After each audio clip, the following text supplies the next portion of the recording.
everybody says, go to Texas because it's so much cheaper. Well, the Yeah. townhouses right up the road from me start at 650,000. Woo! 3-story. Yeah, no Yeah, so kidding. much cheaper. Are you staying in an Airbnb? Yeah, that's exactly what we're doing. Yeah. So it looks nice, man. Yeah, it's not bad. It's a lot of lipstick on a pig, but overall it's okay. Gotcha. Yeah, you can see where they cut corners and talked about, I think, last week a little bit. And not my place, but got to do it right if you're going to do it. I agree. Why waste the money, Yeah. right? Yeah, well, it just makes it, and then you have issues like this and that. And then, the other thing you forget about, Houston is humid, right? So it's just like Hawaii or Mexico and certain places. You got these big, big cockroaches.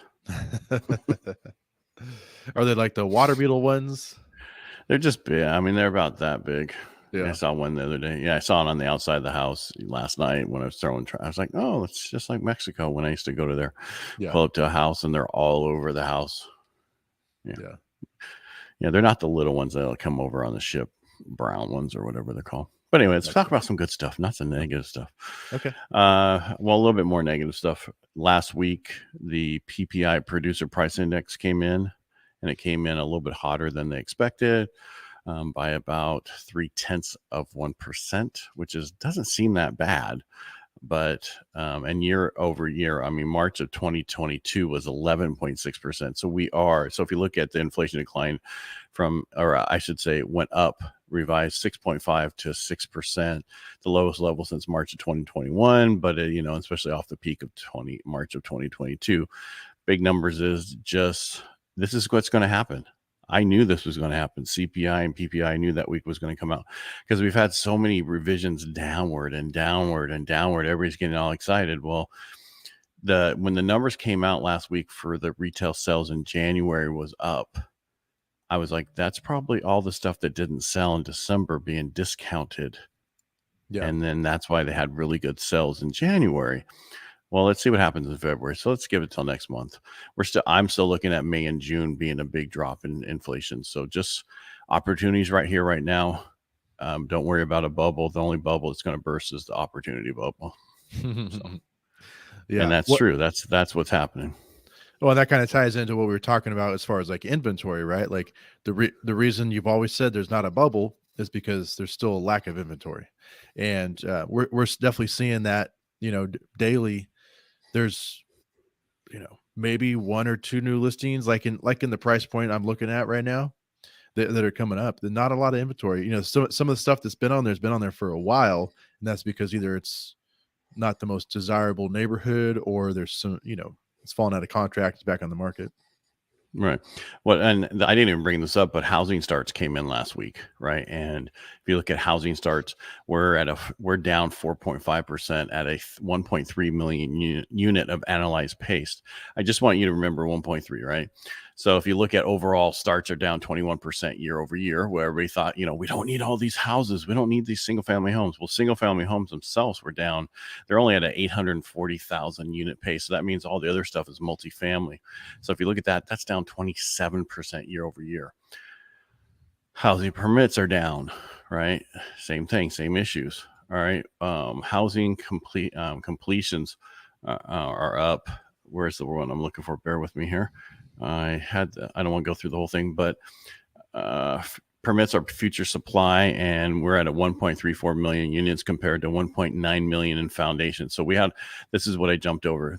With household formations for 2023 looking like 1.9 million, that means new households being created in the United States, and we're only creating 1.4 million homes.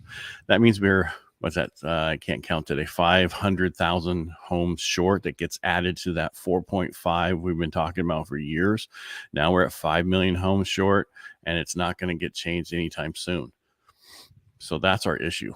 So you're talking about inventory problems. We're going to have an inventory problem forever. Yeah. Well, and there's also, you're talking about like new house builds, right? Right. That's what those are. Yeah. I was going to say, I also have some clients that maybe don't necessarily want brand new construction, right? And so that inventory is even harder to come up with. Like we're going back into reverse prospecting, where we're saying, hey, we got people looking in these neighborhoods. have you guys ever thought about selling? Are you still there? Everything got really bright for a minute. Lost you there for a second. Sorry about that. Oh, okay. That's my side. Don't worry about it. Oh, Keep going. Yeah, I can say my if my that side happens, keeps just getting keep. lighter. Yeah, Okay. your side does get lighter, but I'm just talking when you're talking. If there's an issue, just keep talking because it'll compile the thing. Catch up. Cool. Okay. So you were But yeah. saying about people don't want a new home. I understand that too. Yeah. But existing homes, people are not having to move. They're not going to move unless they have to. With rates as low as they have them, there's no sense for, they don't want a higher payment. And they're like, I'm not going to move. I'm staying here. I'll make the house different. I'll get a second to do certain things. I'm not going to touch my first. Yeah. I had some people reach out to me the other day because they had some issues with their septic in certain areas, and they're seeing if I knew of any grants for people, and there isn't any. I'm like, well, is the county allowing you to connect to the city because you're close to it? And they're like, no, there's no connection, so we have to put a new one in. I told them go get a HELOC, and then they're vets, so I told them go to Navy Federal. Nobody can usually beat them on the HELOCs. So, yeah, they should now give me a little plug for our show, but anyway. Yeah. But yeah, so it's not getting any better. It's just going to stay like this. We're going to have very limited inventory. You're going to be up against competition. And as each month goes by, it's going to get worse and worse because rates will continue to go down. Yeah. Yeah. And it's going to take a little while for rates to get to the point where those sellers, see it penciling out and making sense for them to finally list their house and look for replacement. Well, but that's usually going to mean because I'm retiring and I'm moving somewhere else. Existing home sales is going to drop to very low, to 35%, 40% of the market. You watch if it's not already there, because people don't have to move. And I said this while I was putting people in those low interest rates. I said we're just setting ourselves up for people not moving down the road because we put them in such low interest rates. Yeah. Now, do you think that's going to incentivize builders to pick up on construction? They're gonna look at that and be like, yeah, people aren't moving. Let's go ahead and keep building. Yes, but it's going to take time for them to feel that way. Plus, their biggest issue is people to build the stuff. They don't have the manpower, right? They only build so much. Once gangbusters, there's the word I was looking for. When it takes off, they still need people to go out there and make that stuff. I saw a whole thing about people doing 3D printed homes.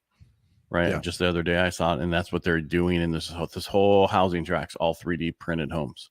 It's all concrete. That's not a bad idea. Get it out there. The cost is a lot less. You can get them done, build them in factories. Whatever it takes to get these homes done is what's going to have to happen. And we're going to need newer homes. But the problem with that is, Bobby, is they don't work with agents and loan officers outside of their own realm usually. That's true. Not unless they're desperate, right? Like we've seen as of recently, where they're offering 2.5% commission to buyer's agent. Right, but I mean, they don't have to. Once they start, when we're seeing what I think we're going to be seeing in the next year or so, we're going to need less of us. Yeah. So if you want to be here, you better build your book of business with people that you know before. I know this is for everybody's show, but I'm just saying it's something that's going to happen. You're going to see a lot less need for real estate agents when you have only 35 to 40% of existing home sales. Yeah. No, I don't disagree with you. It's always good to be looking at least 2 years ahead, right? Yeah. So, I mean, there's nothing wrong. Just make sure you build yourself up over these next so many years while that's happening. Yeah. So you are the authority in the industry, right? Well, speaking of that. Absolutely. Book plug. My book came out and we got #1 bestseller. Yeah, I saw that. Congratulations. Yeah, I was surprised, but what are you going to do? The whole thing is just getting the book out so people understand it. And a friend of mine, his dad bought it, which I was shocked. And his dad was like, I bought many real estate books over the years. None of them start out with credit as the first chapter. I'm like, it's so important. It's the most important chapter. I'm sorry. If you don't have good credit, you need to work on it before you can move to the next stop. No, right? That's first. That's first. That's because you wrote the book as a loan officer, right? So I wrote the book as what is needed to get into a loan. And if you're going to just, use private money, it doesn't really matter. They look at, I'm making 10% or 12% off of you. They don't care about anything else. But if you're looking for Fannie, Freddie, other people who want to give you regular loans, you want to have a good FICO score. Yeah. And you got to buy your Absolutely. first house to live in first anyway, or, and that's why another friend of mine, their daughter, we read it. And I'm like, what did I tell you your first house you need to buy? And she's like, I don't know. Remember? I'm like, units. You can live in one for 3.5% down FHA or VA, no money down. Yeah. VA, you can't use the rents, but on FHA, you can buy your first as units. I even tell my son, he's like, I don't want to live with other people. It doesn't make it, buy it. That's how you get investments for the future. Yeah. Suck exactly. it up. Yeah. Long-term investment. Yeah. I mean, that's what you do. And then your first house should be that. When you're going to school or whatever, have your parents help you buy it where the university, and you can fill it up with the university people. Yeah. Or maybe not. Yeah. I could say, yeah, you make it to where you can like go in and pressure wash it and something that's easy to turn over for the next tenant. Right. Right. So it's just, and get out there and, it's no other time more than now do you need to be fully. And I had another client who I actually sent it to advance, and I think I talked about before, and she came back and she says, are we fully underwritten, pre-approved? Right. So she read the chapter about how important it is not to be pre-qualified, not to be just pre-approved, but be fully underwritten, pre-approval. So that way, there's no issue. Yeah, absolutely. And that's the whole purpose of the book, was to educate people. So, and that means for anybody. Thank you, sir. Appreciate it. Anything else you want to talk about today before we go? I think that wraps it up, man. All right. Well, thanks for letting me plug myself. Well, thanks, Ed. All right. Everybody, thanks for watching. And today is Tuesday, and we'll see you on Thursday. All right. Thanks, Bobby. Thank you.